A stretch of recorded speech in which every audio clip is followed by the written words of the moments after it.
রাজধানীর পল্টন এলাকায় রয়েছেন সহকর্মী বিলাল হোসেন। অন্তর্বর্তীকালীন সরকারের কাছে সাধারণ মানুষের প্রত্যাশার কথা জানাতে সেখান থেকে যুক্ত হচ্ছেন তিনি।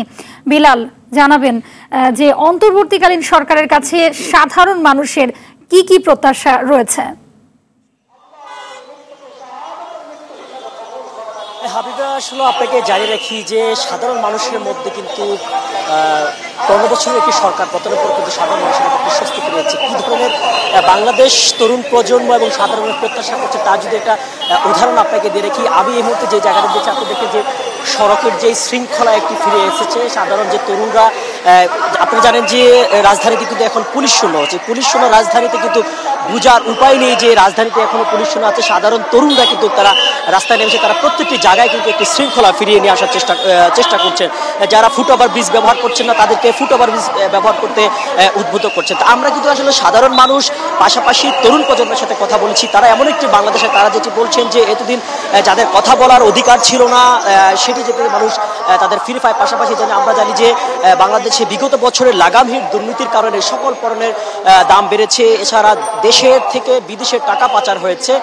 তরুণ প্রজন্ম যেটি বলছে এমন যাতে আর কোনো ব্যক্তি না করতে পারে, সেই জন্য অন্তর্বর্তীকালীন যে সরকার রয়েছে সেই সরকার যাতে এই বিষয়গুলোকে কঠোরভাবে দৃষ্টি দেয়। পাশাপাশি যারা আসলে অবৈধভাবে সম্পদ অর্জন করেছে সে সকল সম্পদ রাষ্ট্রীয় কোষাগারে নিয়ে আসা, তারই পাশাপাশি যে সকল পুরো রাষ্ট্রে যেমন আইন শৃঙ্খলা বাহিনী থেকে শুরু করে আইন শৃঙ্খলা বাহিনীকে পুরো রাজনৈতিকরণ যে একটি বিষয় সাধারণ মানুষের যে অভিযোগ ছিল সেটি যাতে না হয় পুনরায়, সেটিরও কিন্তু তরুণ প্রজন্ম চাচ্ছেন। যে পাশাপাশি আপনাদেরকে আমরা আরেকটি কথা বলি, যারা আমরা শিক্ষার্থীদের সাথে কথা বলেছি, শিক্ষার্থীরা যেটি বলছেন যে যারা দীর্ঘদিন যেই বিশেষ করে ক্যাম্পাস রাজনীতিতে অনেক বৈষম্যের শিকার হয়েছেন, কারণ রাজনৈতিক যারা ছিল তাদের কারণে সাধারণ শিক্ষার্থীরা হলে আবাসিক আসন থেকে শুরু করে কোনো কিছু তারা পেত। তারা যেটি বলছেন যে হলগুলোতে বিশ্ববিদ্যালয় ক্যাম্পাসে ছাত্র রাজনীতি চালু করে যে সকল ছাত্র যারা বেপরোয়া হয়ে ওঠে তাদের বিরুদ্ধে যে অন্তর্বর্তীকালীন যে সরকার রয়েছে সেই সরকার কঠোরভাবে দৃষ্টি দেবে। আপনাদেরকে আমরা